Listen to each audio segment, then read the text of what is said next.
안녕하세요. 빠릇 문학 팟캐스트 파문. 저는 소설 쓰는 황현진이고요. 여기는 지금 전라북도 부안, 변산, 바람꽃이라는 곳입니다. 최근 여러 작가들의 입소문을 타고 널리 알려진 곳이기도 합니다. 겨울입니다. 이곳에는 눈이 소복히 쌓여 온통 하였습니다. 12월 하면 크리스마스, 그래서 특집입니다. 왠지 크리스마스 때마다 혼자 지냈을 것 같은 유명 시인과 소설가 두 분을 모셨습니다. 이 두 분을 소개하기 앞서 언제나 제 옆에 박찬세 시인 계십니다. 안녕하세요. 네, 안녕하세요. 오늘 되게 떨리네요. 네, 저도요. 좀 벌 받는 기분이 듭니다. 이게 뭐라고. 그래가지고. 진짜 소개하기에도 앞서 네. 먼저 저렇게 잡음을 넣어주시는데요. 그럼 두 분 먼저. 네, 제가 소개를 네. 좀 해볼까요? 저 발음이 안 좋은데 또 이런 걸 시키시네요. 네. 예, 일단 백가음 소설가 먼저 소개를 할게요. 2001년 서울신문 신춘문예에 당선되면서 작품 활동을 이제 시작하셨고요. 소설집으로는 귀뚜라미가 온다, 조대리의 트렁크, 힌트는 도련님을 내셨습니다. 장편 소설으로 나프탈렌, 향, 그리고 최근에 마담 뺑덕을 출간하셨습니다. 참 못한다. 네. 인사 말씀해 주시죠. 네, 안녕하세요. 백가음입니다. 반갑습니다. 네, 그리고 또 한 분 계십니다. 네, 이제 김성규 시인을 소개를 할게요. 2004년도 동아일보 신춘문예를 통해 등단하셨고요. 시집으로는 너는 잘못 날아왔다, 천국은 언제쯤 망가진 자들을 수거해 가나, 두 권의 시집을 출간하셨습니다. 올해는 김구용 문학상, 신동엽 문학상을 수상하셨습니다. 축하드립니다. 김성규입니다. 반갑습니다. 박수 한번 찍어볼까? 네, 박수. 오늘 밖 소리가 좀 작은 것 같습니다. 더 크게. 네. 더. 여기가 변산이고 특집이라서 먼 곳까지 왔어요. 혹시 두 분 소감부터 말씀해 주시죠. 우리 김성규 선배님부터. 기차 타고 왔는데 네. 오다가 이제 기차역에서 인상 깊게 본 게 일단 이리역인데 가음이 형이 고향이 익산이에요. 익산이 이제 이리로 바뀌었는데 그거 보면서 이제 선배랑 같이 하게 됐구나 이런 생각도 들었고. 이리가 익산으로 바뀌었죠? 갑자기 옛날 생각. 예, 맞아요. 이리가 익산으로 바뀌었나요? 네, 그 폭파 사고 그렇죠. 때문에 좀 지명이 조금 그리고 그렇다고 그래가지고. 여기 바람꽃 펜션 와보니까 어디서 나오는? 경치가 제가 너무 만들어낸 멋있어요. 겁니다. 제 말에 좀 주목을 좀 해주세요. 지금 뭐 하시는 거죠? 네. 경치가 아주 멋있다고요. 여기가 진짜 네. 여기가 깜짝 놀랐습니다. 하나 잠깐 얘기해도 돼요? 네. 옛날에 우리 동네에 온 적이 있거든요. 한 10년도 훨씬 전에. 근데 이 김성규 시인이 옥천 출신이잖아요. 보더니 들을 처음 본 거야. 그럴 수 있겠네요. 그럼 갑자기 나를 보더니 형, 근데 이 나락은 다 누가 베요? 기계가 베지. 이 충북 옥천은 네. 낫 가지고 지금도 나락을 벤다고 그러더라고요. 기계로 베는데 저 중학교 때까지는 낫으로 뱄던 것 같아요. 우리 아버지랑 저랑. 지금은? 지금은 이제 동네 아저씨가 이제 콤바인에 있는 모아서, 아저씨가 네. 베주더라고요. 좀 쌀을 좀 드립니까? 예, 쌀 한 두 가마를 주나 몇 가마를 주나. 저렴하고 진짜. 문학 얘기를 좀 했으면 좋겠습니다. 빨리 우리 문학 얘기 합시다. 네. 두 분 같은 학교 출신의 선후배 사시잖아요. 나는 소감 안 물어봐요? 네. 왜? 그냥요. 네, 그래서 어렸을 때부터 두 분이 돈독하게 알고 지내셨다고. 그러니까 두 분의 첫인상을 다들 기억하시나요? 감 선배님부터 그럼 이번 얘기하시죠. 저요? 네. 저는 이제 김성규 시인하고는 학번으로 2학번 차이 나는데 그 대학교 1, 2학년 때는 학교 같이 못 다녔어요. 그냥 군대 가고 그다음에 휴학한 사이에 이제 입학해서 이 친구는 신입생이었고 복학하고 친해졌죠, 둘 다. 근데 인사는 했는데 네. 우리 성규 시인이 보시다시피 굉장히 이렇게 강골로 보이잖아요. 재미도 아닙니다. 없어 보이고 너무 진지한 문학 청년이라고 하긴 뭐라고 소년이죠. 문학 소년이라고 하긴 청소년. 근데 여러분들 다 이제 문창과 학생들은 다 글을 열심히 쓰는 줄 알겠지만 실제로는 안 그런 거 우리가 잘 알고 있잖아요. 네.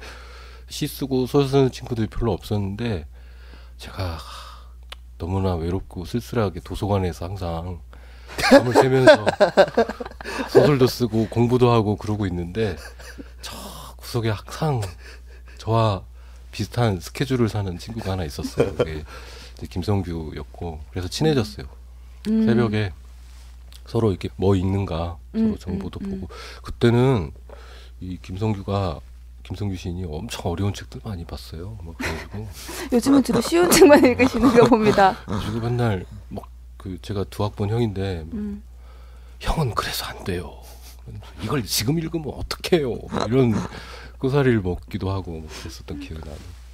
성규 선배는 백감 선배님 가음형 만났을 때 이제 저는 외모는 되게 뭐라고 해야 되죠? 외모는 안 그렇게 생겼는데 사람들 만나면 제 자랑을 조금씩 해요. 그래서 책 읽은 거 가지고 제가 좀 자랑을 했던 것 같아요. 그래서 근데 가음형은 그런 얘기는 안 해요. 책 읽은 거 뭐 읽었다 이런 얘기 안 하는데 만나면 노는 얘기 많이 하죠. 근데 얘기해 보면 진짜 책을 많이 읽었었어요. 아 그래요? 예, 그때 제 기억하기에 70년대 소설을 뭐 사람들이 많이 안 읽었었는데 그때 기억에 70년대 소설, 80년대 소설, 그 이전 소설, 60년대 이런 책도 되게 많이 읽었던 걸로 기억해요, 제가. 최근 소설 선배님 안 읽으시죠? 요즘 소설 2000년대 이후 소설 죽을 만큼 아프지 않아? 장난해요 지금? 그런 명작을 다 읽으셨단 말이에요? 읽을 게 없어요 요즘에. 네, 두 작가님의 작품을 일단 우리가 원래 나를 사로잡은 문장이 저희 첫 코너인데 오늘은 두 분의 작가님 작품을 먼저 엿보는 시간을 가져보겠습니다. 사전에 서로의 작품 중에 마음에 드는 대목을 골라달라고 얘기 드렸어요. 먼저 김성규 선배님이 뽑은 백감 소설가의 소설 한 대목을 들어보겠습니다. 이 소설은 장편소설 향에 나오는 부분인데요. 한번 읽어보겠습니다. 겨울이 시작되기 전 K는 폐화라는 도시에 있었다. 그곳은 시바신이 1년에 한 번 목욕을 하러 내려온다는 아름다운 호수 마을이었다. 호수 아래에는 시바의 노여움을 사서 수장된 또 다른 마을이 있다고 하는데 마을 사람들은 호수 아래에 시바가 주재하는 다른 세계가 있다고 믿었다. 해질녘이면 천천히 안개가 밀려 내려왔다. 그것은 꼭 살아있는 생명체처럼 느릿느릿 호수를 품에 안았다. 안개는 마치 목욕을 하러 내려온 시바의 몸을 감추려는 것 같았다. 벌거벗은 여인의 부끄러움을 가려주려는 듯 호수 위로 잔잔하고 은밀하게 퍼져나갔다. 잘 들었습니다. 아니 난 찬세보다 나을 게 없네. 구강 구조가 좀 안 좋습니다. 아 그런 것 같습니다. 아니, 근데 표가 나네요. 진짜 너네들을 데리고 참 아니 근데 자꾸 시바 해가지고 웃겨가지고 백감 소설가 그래서 시바라는 말을 자주 하시는구나. 그렇죠 시바. 그분이 신의 이름이신 거예요. 여기 진짜 있는 마을이에요. 폐화라는 네. 호수가 네. 그 네팔에 갑자기 기억이 안 나네. 약 드세요. 청명탕 드세요. 안나푸르나 바로 밑에 있는 도시인데. 두 번째 도시. 네팔에 그러합니다.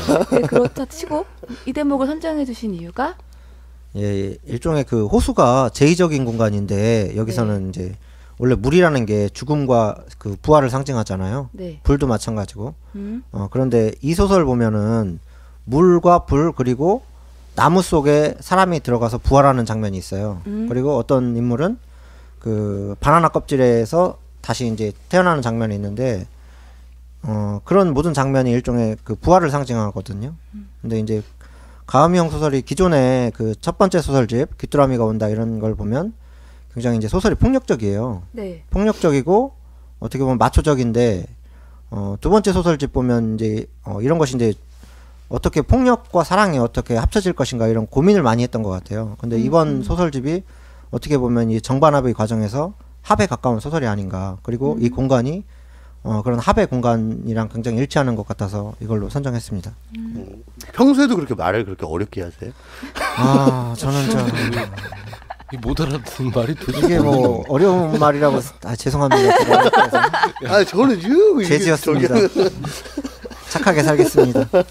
어떠세요, 선배님은? 되게 정확한. 네. 실제 이제 소설에서는 이게 이제 죽은 자들의 도시죠. 실제로는 그렇게 썼고. 예. 마초라는 맞습니다. 평가에 대해서는 어떻게 생각하세요? 그렇게 볼 수도 있죠. 왜냐하면 저는 이제 남자 얘기들을 주로 썼고, 거기에 이제 여성의 입장이라는 게 피해나 어떤 가학의 대상으로 주로 다루어진 것들이 많았으니까 네. 그렇게 보면 그렇게 볼 수도 있죠. 근데 그런 측면보다는 그냥 나쁜 남자에 초점이 맞춰지는 게 소설에 합당할 것 같아요. 제가 볼 때. 선배님은 나쁜 남자입니까? 좋은 좀 남자입니까? 잘 알면서 남자가 아니죠? 불변학을 내리시죠. 불변학을. 그래서 저는 저기 제우스가 저기 무슨 나타난 줄 알아요. 말도 불변학을 안 막 되는 소리를. 집어던지시길래. 말도 안 아니, 되는 그 소리 하시니까. 가암형 소설이 어떻게 보면 폭력적이잖아요. 불벼락을 네. 내리는 소설인데 그 제 동생이 가암형 소설을 좋아해요. 그래서 이제 제 동생이 어떻게 남자? 보면 남자인데 얼마 전에 결혼했죠. 지난주에 진짜 속 많이 썩었던 네. 동생이다. 제 동생이 정말 시적인 인간이에요. 저보다 훨씬. 맞아요. 그래서 사유를 위해서 좀 한동안 여행도 다니고 네. 네. 그냥 막 그 시인같이 살아요. 대학 다닐 때는 엄청난 지독한 운동권이었어요. 예, 저 아 동생분이? 예, 그 9시 뉴스에도 나왔습니다. 제 동생. 왜요? 제 동생 잡혀가는 거. 제 동생은 아는 사람 많은데 백다음이죠. 네. 우리 둘이 앉아갖고 하는 동생 얘기 많이 했었거든요. 맞아요. 동생들 걱정하는. 쟤네들 어떻게 해야 하냐. 그러면서 끈끈해지는 사이인가요? 지금은 동생들이 형보다 다 낫죠? 사는 꺼져, 게. 이씨. 아, 알겠습니다. 그럼 우리 빠르게 우리 백가음 선배님이 뽑은 김성규 선배님의 시 한 편을 들어보죠. 저는 김성규 시인 진짜 팬이에요. 아주 어렸을 때부터. 네. 이 꼭 시집에 있는 시뿐만 아니라 데뷔하기 전에 시들도 아주 오랫동안 봤죠. 계속 신춘문예 계속 떨어져가지고 네. 떨어지는 동안 거의 매년 이제 신작 시들을 시집한 건쯤 됐을 거예요. 갖다 버린 게 한 트럭 정도 되죠. 근데 맨날 하는 얘기긴 한데 네. 진짜 아름다웠어요. 시가. 지금 이 시집들도 굉장히 좋은데 네. 학교 다닐 때도 그 이제 뭐 친구들이나 선배들이나 이렇게 그런 감동을 받거나 뭐 별로 그런 적이 없었는데 지금도 기억나는데 이제 막 부스스 오더니 가방에서 심해편을 꺼내가지고 둘이 앉아갖고 스탠드에 명지대학교 그 운동장 스탠드에 앉아갖고 그 봄날에 그걸 안 읽는데 막 지금도 그러니까 내용은 다 까먹었는데 네. 그건 너무 선명하게 기억나는 거야. 너무 얘는 정말 시인이구나 막 되게 자랑스러워했죠. 읽어주시죠. 너무 지금도. 칭찬을 너무 많이 하셨고 원래 그런 방송이잖아요, 지금. 그러니까, 너무 칭찬하시니까. 그 시집 약간 두 권이 의심스럽다. 있는데 저는 이제 첫 번째 너는 네. 잘못 날아왔다 꼭 진짜 성규 얘기 같아갖고 마음이 많이 아팠던 적이 있어요. 근데 두 번째 시집 제목은 천국은 언제쯤 망가진 자들을 수거해 가나 내 얘기 같기도 하고 근데 이제 이 중에서 아까 그 물에 관한 얘기를 했는데 저도 네. 비슷해요. 그 작가이신 안미옥 시인이 네. 뭐 대본은 그냥 그런 것 같은데 거기에 사전 질문지하고 뭘 보내줬는데 자꾸 뭘 메일을 확인 안 한다고 봤더니 이제 제가 바쁠까봐 저 네. 별로 그렇게 바쁘지 않은데 시 5편을 손수 골라주셨더라고요. 네네네. 저 그 시 별로 안 좋아해요. 그 5편이 뭐였죠, 제가- 선배님? 좋아서 골라준 게 아니라 네. 컴퓨터를 켜보니까 어디에 그 내가 보낸 시가 있어요. 그래서 아니 근데 저습지 같은 시는 굉장히 좋아하는 시긴 한데 네. 저습지. 네. 근데 기억이 나는 시. 내가 볼 때 김성규 시인의 가장 좋은 장점은 그런 이렇게 세련됨이 있지 않아요. 되게 촌스러운 거에 꿀단지 어떻습니까? 꿀단지. 그렇지 그런 거. 꿀단지. 엄청나게 옥천스러운 이런 옥천스럽잖아요. 그런 시가 굉장히 좋은 것 같아요. 근데 이건 조금 더 진지한 울림이 있는 강이라는 시예요. 네. 그 두 번째 시집에 수록되어 있는 시고요. 제가 한번 읽어보겠습니다. 강. 초등학교 입학 전 강 건너편으로 다리가 놓였다. 어머니는 그 강을 건너 식당으로 가고 나는 강 이편에서 어머니를 부르며 걸었다. 강은 내 어머니를 강 건너로 데려가고 우리 형을 이 세상에서 데려가고 죽은 할머니에게 한 척의 배를 마련해 주었다.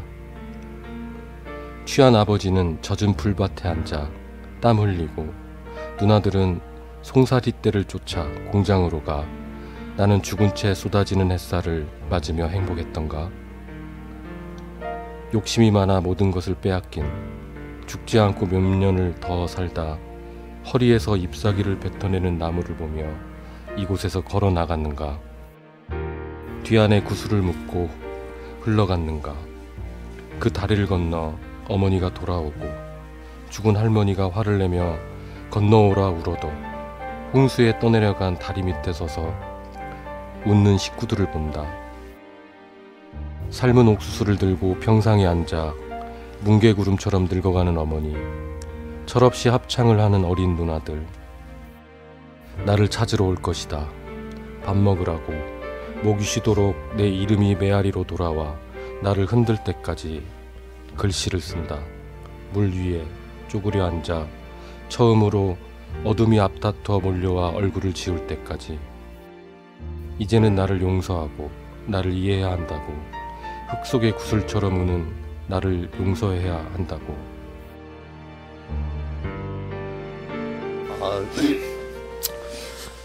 쟤는 좀 숙연해지네요. 시를 듣고 나니까 슬픈 시를 읽어도 웃고.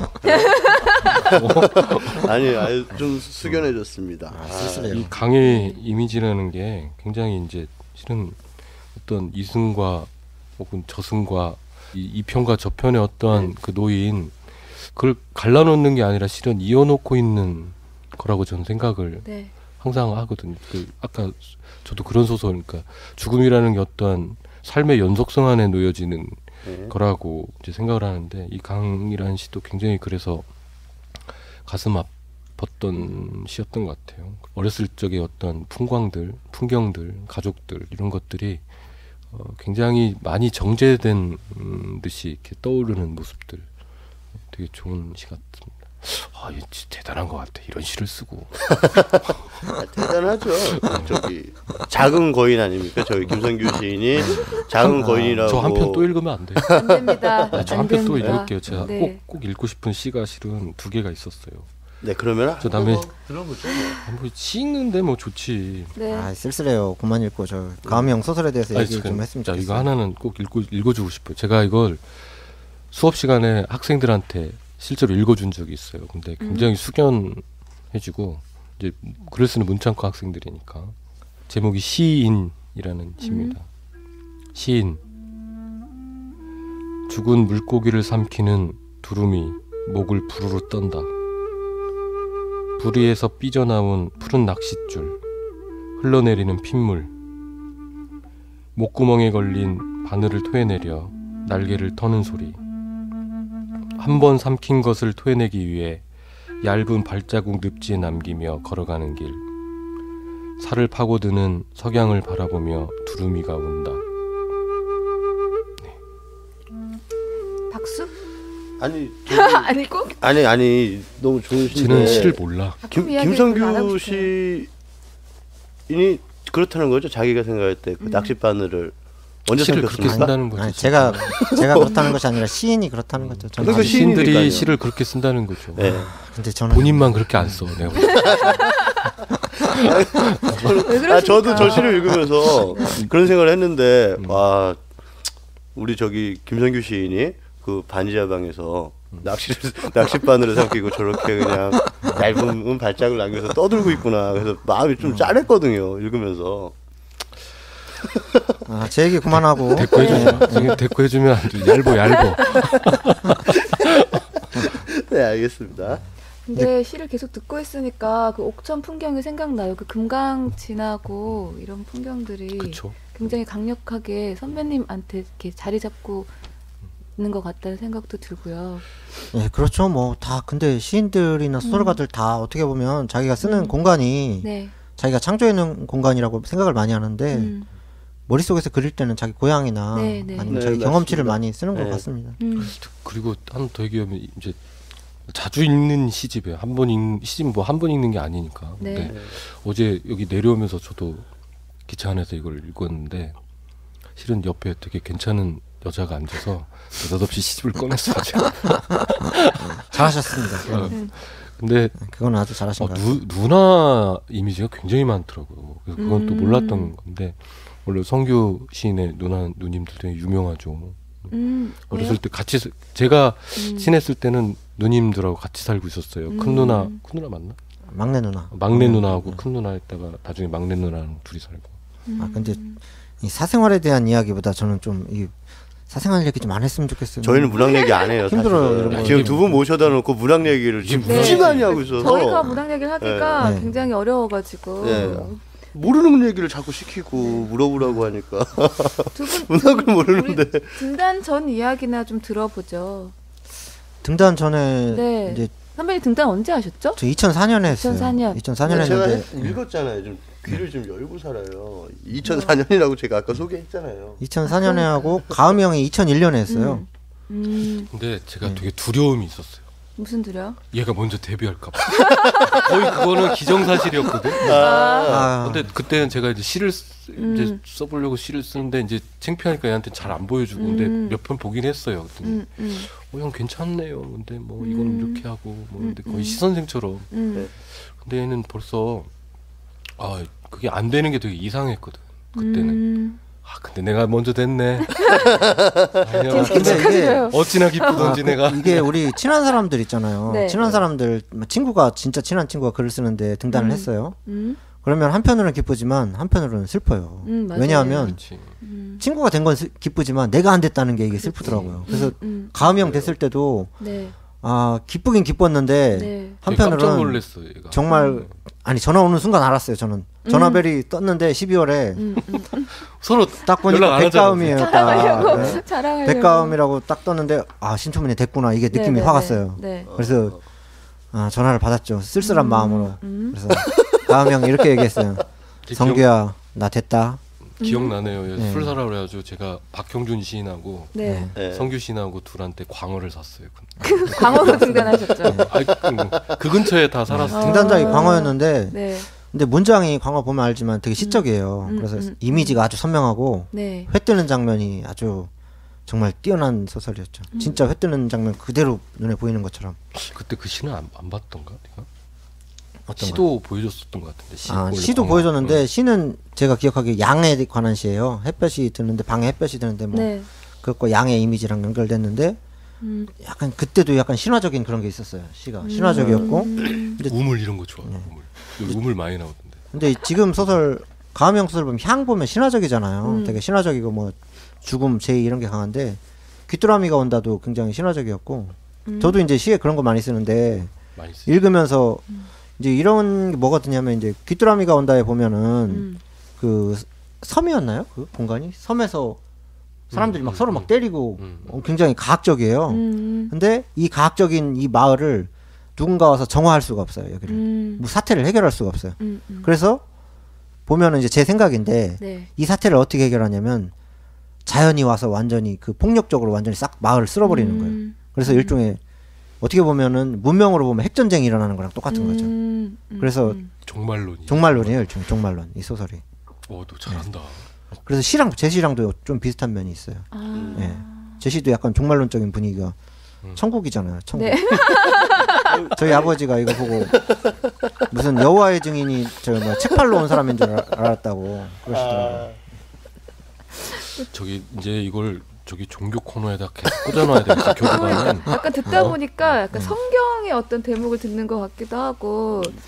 근데 이거 제가 그 농담 한마디 할게요. 제가 옛날에 봤더니 기호 형이 네. 이기호라고 소설 쓴 이기호 형이 네. 제 책을 찾고 자연과학 코너에다가 또 꽂아놓는 거예요. 귀뚜라미 온다를. 그래가지고 내가 최순덕 성명 충만기를 항상 종교 코너에다가 누군가는 은혜 받으라고 깜짝 놀랐을 거예요 아마. 근데 이제 이 천국은 언제쯤 망가진 자들을 수고해 가나도 종교 코너에다가 코너에다.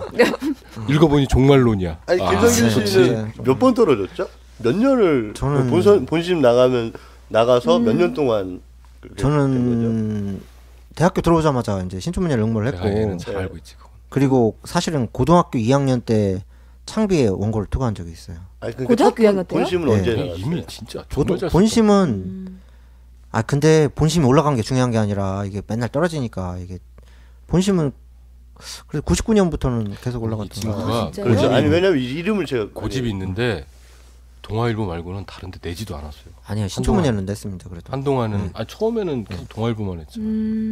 왜요? 여러 가지 이유가 있는데 하나는 뭐냐면 돈이 많고 일단 500만 원 주잖아요. 네네네. 그리고 어차피 등단이라는 게 한 번이잖아요. 네. 어차피 한 번이고 그때 물론 제가 지금도 너무 진지하지만 그때는 지금보다 훨씬 진지했답니다. 그래서 그랬답니다. 잡지로 데뷔하면 어차피 왜냐하면 데뷔하는 우리가 거라고 생각도 안 할 때. 시골에서 부모한테 해줄 수 있는 게 없잖아요. 작가가 되면. 네. 그렇죠. 부모한테 해줄 수 있는 게 아무것도 없으니까 신문에 얼굴이 나야 돼요.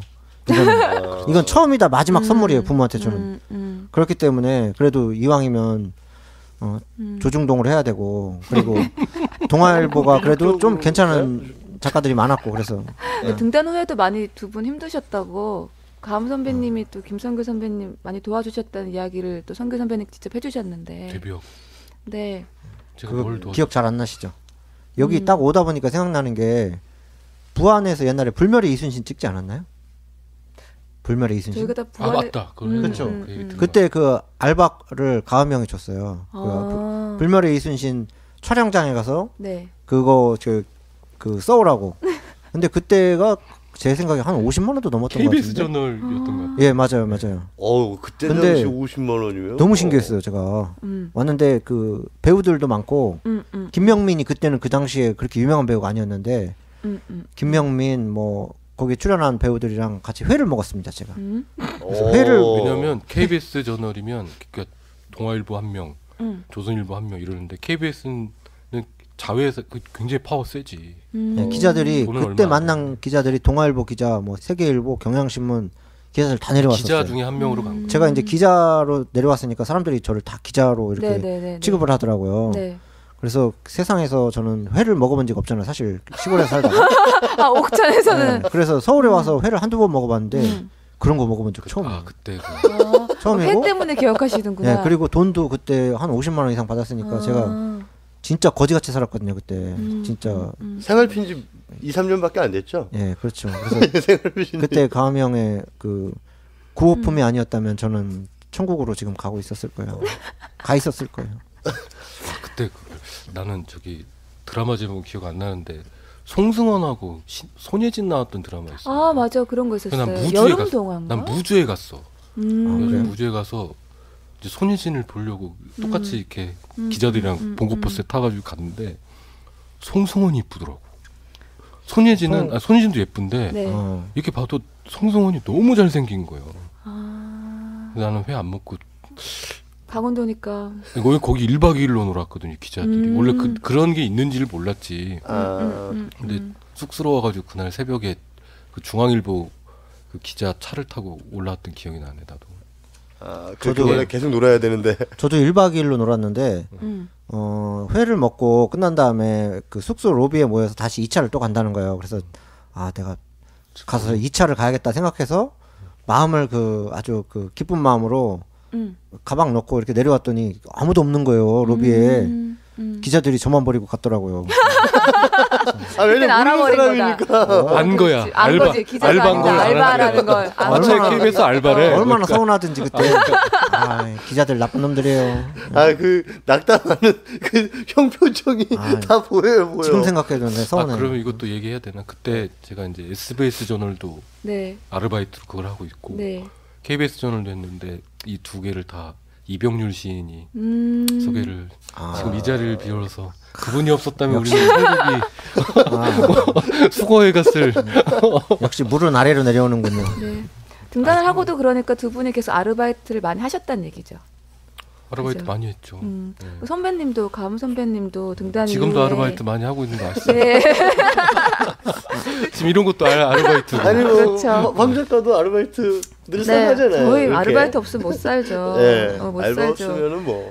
여기 지금 가을 겨울 참 좋은 계절이에요. 우리한테는 알바의 계절. 정말 알바의 가을에 축제 없으면 진짜 어떡합니까? 네?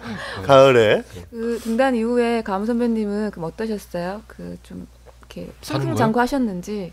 그 얘기 또 해야 되나? 되게 힘들었어요. 됐어요? 얼마나요? 안 되는데. 근데 그게 네. 이제 그때 20몇 살에 데뷔했지? 저 27.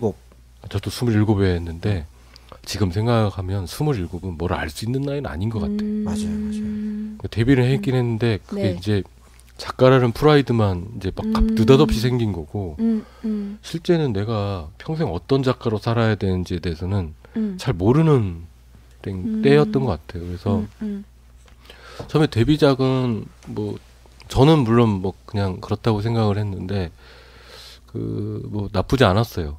뭐 평도 나쁘지 않았고 인기도 나쁘지 않았는데 갑자기 청탁이 엄청나게 들어오는 거예요. 네.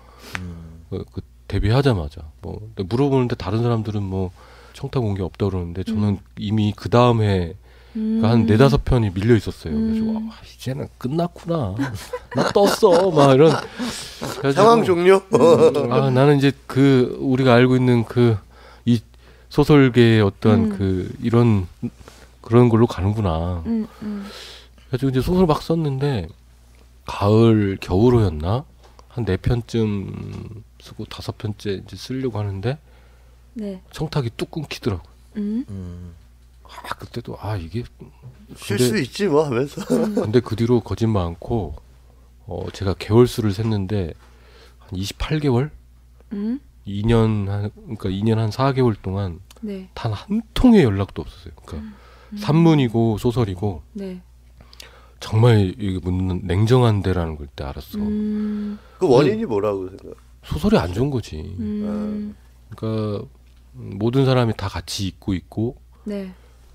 눈이 많고 독자들도 물론 있지만 그렇죠. 이제 신인들한테는 이제 독자들이 잘 알 수 있는 기회는 좀 적고 일단은 이제 편집자라든가 관계된 사람들이 많이 그걸 읽으니까 그래가지고 되게 힘들었어요. 그래가지고 근데 그 시간들이 지나놓고 보니까 좋았던 것 같아요.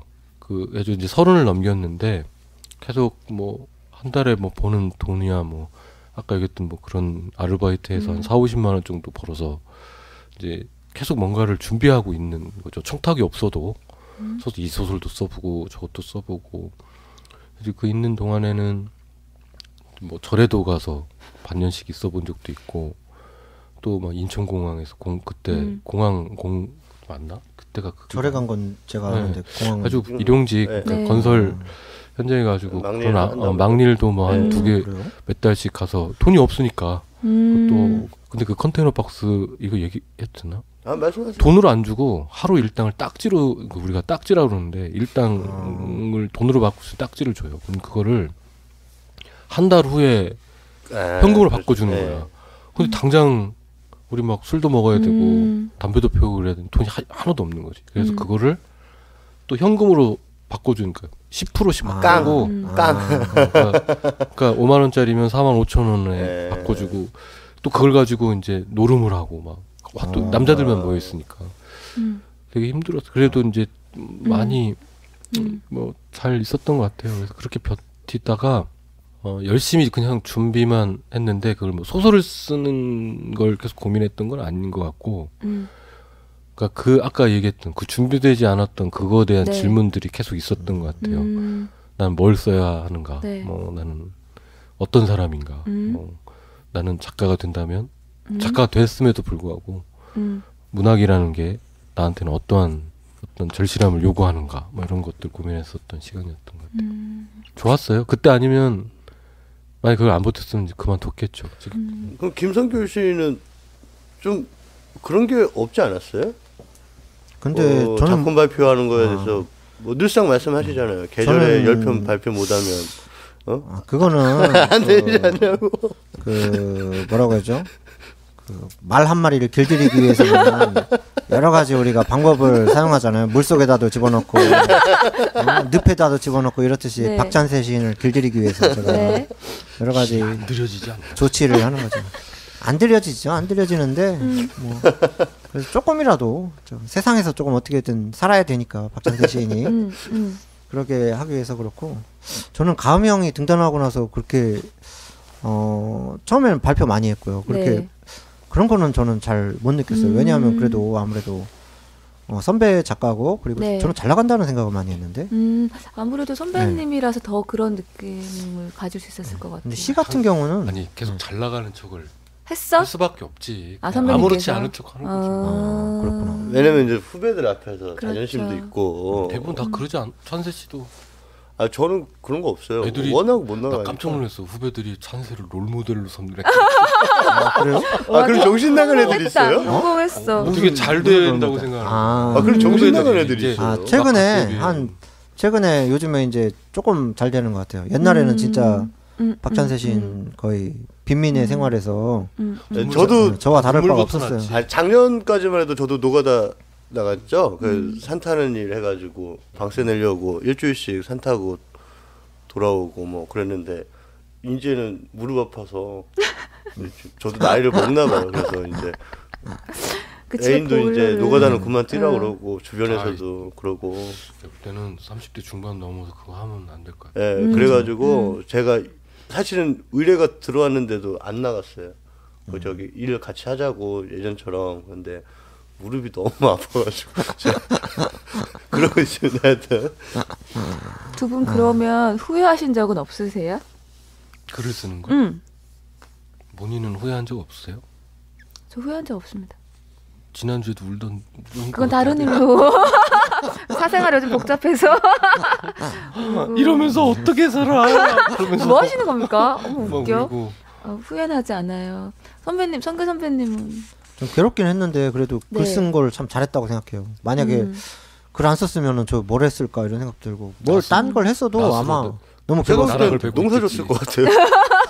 농사 지면서 시골에는 농사 질 게 없어요. 우리 동네 완전 산이라 소로 농사 져야 돼요. 아니 얘는, 지금도 저희 아버지 소로 농사 져요. 얘는 농사 안 돼. 네. 그 게을러 갖고 좀 안 됩니다. 옛날에 얘 그 대학교 이제 복학하던 해였나? 네. 군대 가기 전에 기억이 안 나는데 이 옥천에 놀러 갔는데 와 그 촌집에 한쪽 벽에 시집이 한 1000권이 있는 거예요 진짜. 아이, 가음형은 과장을 심하게 하는데 그렇게 안 많았고 500권, 하여튼 500권. 원래 소설가들이 구사가 좀 세잖아요. 그런 아직 말이. 절반가인데 500건. 아니 근데 절반 있었던 것 같네요. 아니 웬만한 시집 다 있었어요. 창비하고 그랬을 우지 거예요. 시선이 그 학부대가 시골에서. 야 이 책들을 다 어디서 샀냐 이 서점도 없는 이 옥천에서 했더니 그걸 한 권씩 서울에다 주문하면 이제 서점에 내려오면 자전거를 끌고 그 옥천 읍내에 가서 그 서점에 가서 그 시집들을 한 권씩 두 권씩 사서 다 읽었다 그러더라고요. 그 농사 안 옥천에 명륜당이라는 서점이 있었는데 네. 그때 그 아저씨가 굉장히 좋은 분이었어요. 그래서 제가 그때 우리 막 책을 가서 사면은 인사도 하고 그랬었어요. 그 아저씨가 책도 깎아주고 책값도 깎아주고 그 당시에 왜냐하면 글 쓰라고 시골에 네. 그런 분들이 없잖아요. 그래서 시골은 그냥 서점에서는 문제집 팔고 이런 거밖에 안 파는데 여성집 팔고 이러는데 그 아저씨가 내가 책을 주문하면 그 아저씨가 책도 그 주문해서 받아오고 네. 그래서 시집도 사고 막 그랬어요. 그래서 그때 네, 보고 그랬던 내가 것 막 같아요. 좀 짜증났던 기억이 나. 왜요? 아버지가 그때 이제 얘네 아버지가 밖에서 이제 소 여물을 쓰고 있었는데 예. 너무 짜증나는 거예요. 이 아들은 앉아가지고 차려주는 밥 먹고 시집 읽으면서 문학이 어떻고 막 이런 거 하고. 근데 저희 아버지가 훌륭하신 분인 게 어릴 때 이제 농사지로 맨날 갔거든요. 어릴 때 중학교 때도 고등학교 때도 갔는데 네. 네, 그렇죠. 무조건 가야죠, 뭐. 근데 대학 저희 때도 항상 아버지가 내려가고 그랬어요. 예, 저희 아버지가 농사지로 가면 못 오게 했어요. 공부하라고. 근데 이제 맞아. 공부를 안 했죠. 공부는 안 하고 하라는 공부는 안 하고 그냥 책 읽고 뒤에서 가까이 놀다가 앉아서 시집 아니, 뭐 읽는다고 폼 잡고 설사 공부했다고 해서 이랬겠죠. 뭐 지금보다 더 잘 됐을 보장도 없잖아요. 아주 굶주리진 않았겠죠 뭐 지금같이 그 다 너 같진 않아. 지금같이 아, 저는 왜 우리를 같이 저는 데리고 가는 시를 거야? 안 썼으면 진짜 잘 됐을 거예요. 진짜로. 아 저는 저 돈을 많이 벌었을 거예요. 중학교 때는 고시 공부하려고 했어요. 나름 열심히 했습니다. 저. 최고의 일꾼이 됐겠지. 제가 실 써서 노가다 뛴 거예요.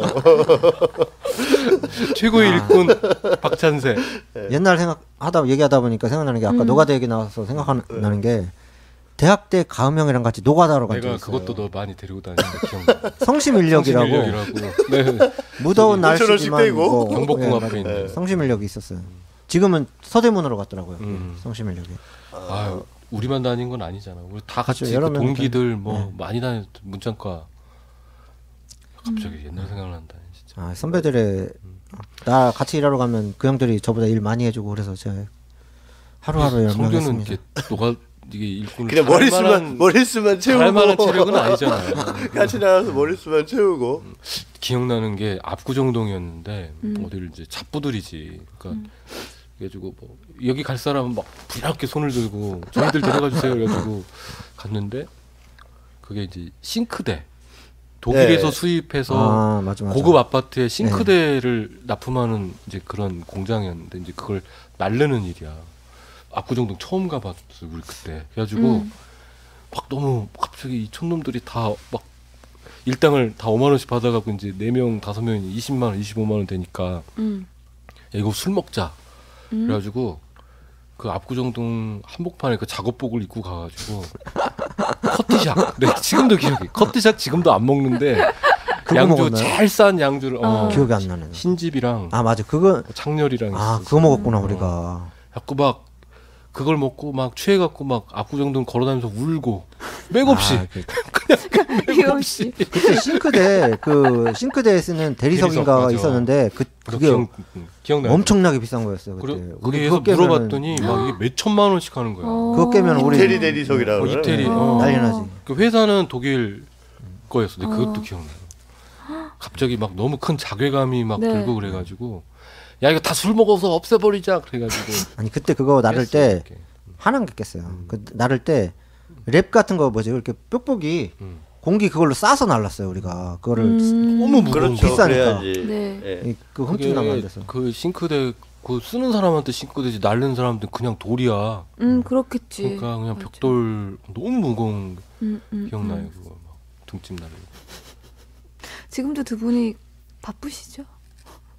그런 일 하시느라 그래도 우리가 참 버시느라. 지금은 나아졌어. 네, 그죠? 그래도 이제 그런 몸 일은 쓰는 일을 안 하시잖아요. 아니 김성규 씨만 봐도 때깔이 많이 좋아졌어요. 제가 처음 그 김성규 시인을 만났을 때는 참 어려웠거든요. 어렵고. 근데도 너만큼 어렵지 않았어. 아 저는 뭐 그때 강의도 하고. 아 저는 오히려 때깔은 그때가 나았어요. 지금 많이 힘들게 사는 거지. 그때는 제가 앵벌이를 좀 잘해가지고. 아니, 그때 저는 강의가 있을 때가 있고 없을 때가 있었는데 없을 네. 때는 하나도 없었어요. 그래서 진짜 거의 한 등단하고 7년 8년은 하루에 200원씩 써야 된다 이런 마음으로 살았어요. 학교 저기 자판기 커피 먹으면서. 지금 오이 지금도 오이 많이 드시잖아요. 먹을 거 없어서. 오이는 저 드시는 분이 저 안주철 시인이라고 그분이 오이 오이와 전문가, 양파 전문가고. 전문가이시죠. 네. 끼니를 그렇게 때우시죠. 그러니까 두 분이 바쁘신 와중에 그러니까 살기 위해서 해야 되는 일이 있고 또 글을 써야 되는데 글을 쓰기 위해서 시간을 또 우리가 벌어야 되죠. 스스로. 어떻게 그 시간을 확보하시는지 우리 안미옥 시인이 궁금했나 봅니다. 그 이제 시하고 소설하고는 좀 네, 네. 다른 것 같은데 실은 아까 제가 초반 얘기했는데 그 모음이 안 됐을 때 어려웠던 것 같은 거예요. 소설을 1년 12달 계속 잡고 있는 거죠. 그게 아니라는 걸 이제 알았어요. 쓰는 것만큼 읽는 게 중요하고 네. 그리고 읽는 것도 쓰는 것처럼 저는 읽어요. 그러니까 뭐 네.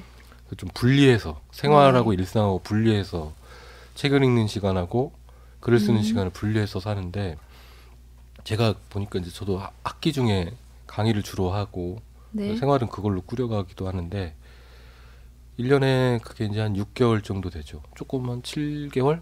합치면 7, 8개월인데 나머지 시간들은 이제 그러면 이제 4개월 내지 많게는 6개월 정도의 1년의 시간이 있는데 한 2달 정도는 책만 읽고 석 달 정도는 소설만 쓰고 주로 네. 방학 때 저는 여름 방학하고 겨울 방학 때는 보기 힘들죠 실제로는. 네. 그냥 아무렇지도 않은 척 없어지여요.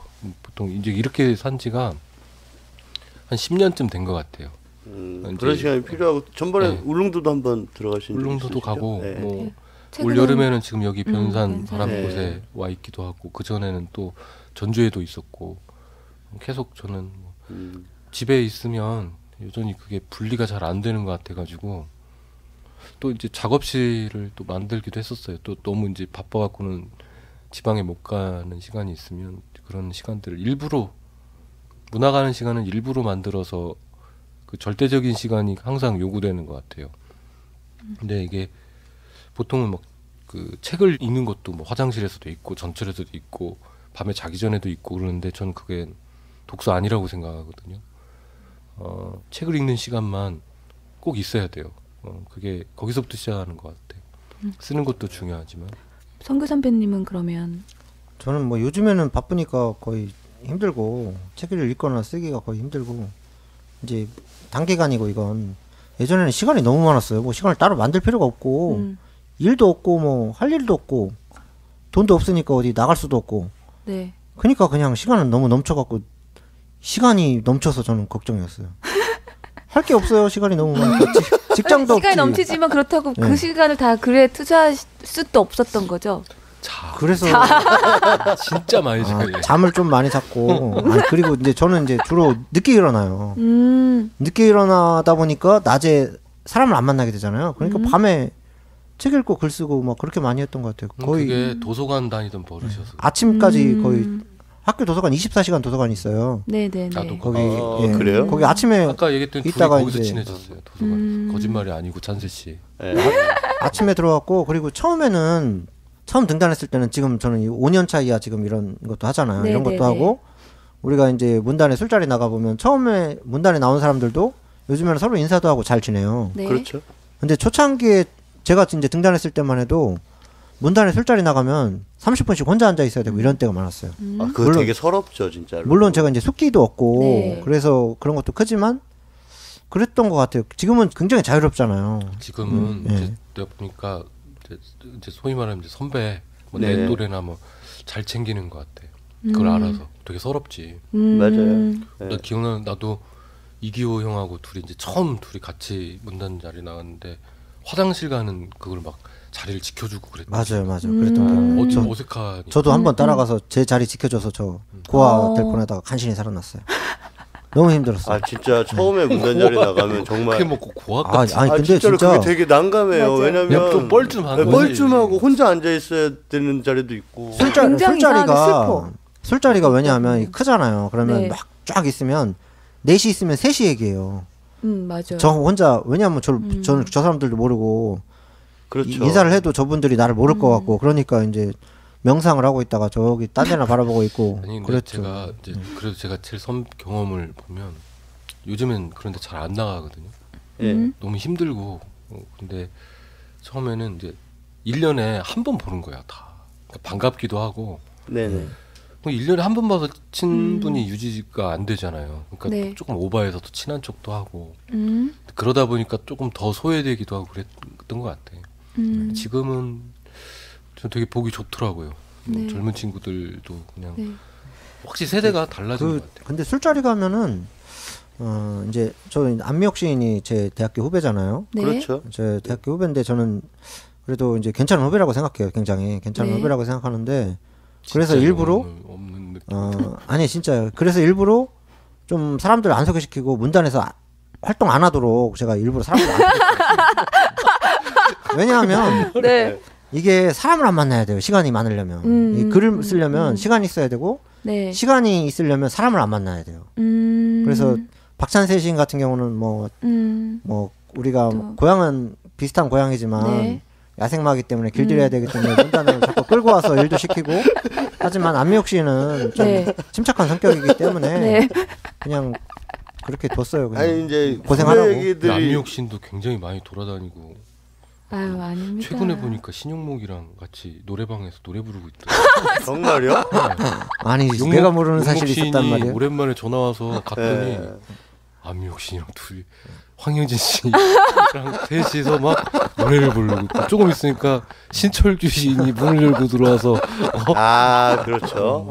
몇 번이요 형? 막 이러고 그러더라고요. 네, 됐고요. 저희가 사실 방송이 등단 5년차 미만 작가를 대상으로 해요. 저기 두 분을 모신 게 두 분은 잘 모르시지만 제가 설문조사를 했어요. 50명을 대상으로 가장 존경하는 선배에 대해서 조금 한 지금 신진 5년 미만 그 시인 소설가들은 이제 설문조사를 했는데 백가음 소설가 13표 나왔어요. 그리고 저기 김성규 시인 12표. 1등은 누구야? 예? 1등이에요, 그게. 13표 1등, 그리고 김성규 시인이 12표로 1등. 그래가지고 여러분 모신 박찬세 씨는 거거든요. 무리수 둔다고 본다. 아니, 이거 진짜로 제가 조사를 한 거예요. 시인협회 수첩이랑 현대문학 그 주소록이랑 뭐. 다 그, 저랑 친한 사람들에게 설문조사했거든요. 저희들이. 아니요, 다 친하고 맨날 보고 50명을, 아니, 50명을 이렇게 뽑은 다음에요. 소설가 50명, 시인 50명을 뽑은 다음에 제가 고민을 많이 했어요. 이 사람은 누굴 가장 좋아할까, 존경할까. 그래서 이렇게 적었더니 나이 차이가 제가 좀 무슨 나이 차이가 얼마나 난다고 뭘 존경을 하고 그래서 더더욱 이제 저희가 오늘 두 분의 문학 강의를 좀 기대를 해보거든요. 네. 그래서 1부 마지막 순서로 김성규 선배님의 그 후배들에게 들려주는 문학에 대한 이야기를 잠깐 듣고 오겠습니다. 주제가 너무 심오한데요. 문학 강의라고 하니까 굉장히 부담되는데 모르겠어요. 저 어떻게 글 써야 되는지. 저도 계속 쓰면서 시집을 한 권 내거나 아니면 그 다음에 한 권을 내고 나면 어떻게 써야 되는지 모르겠고, 그리고 또 한 편 쓰고 나면 그 다음에 다시는 못 쓸 것 같고, 그래서 어떻게 써야 되는지 뭐 저도 잘 모르겠지만 일단은 뭐 참고 견디는 수밖에 없는 것 같아요. 그 경제적으로 어려운 것도 뭐 참고 견뎌야 되고, 외로운 것도 참고 견뎌야 되고, 책 낼 때도 진행할 때 이제 힘든 점이 여러 가지가 있는데 참고 견디는 것, 그거밖에 없는 것 같아요. 그리고 이거는 저의 방법이죠. 저의 방법이니까 어떻게 보면 답답한 방법인데, 저보다 뭐 훨씬 좋은 선배님들, 좋은 사람들 많으니까 그분들 뭐 견디는 거 말고 극복하는 거, 이런 것을 뭐 많이 배웠으면 좋겠습니다. 예, 감사합니다. 네, 지금까지 전라북도 부안 변산 바람꽃에서 특집으로 진행하는 파릇파릇 문학 팟캐스트 1부였습니다. 곧 2부로 다시 찾아뵙겠습니다.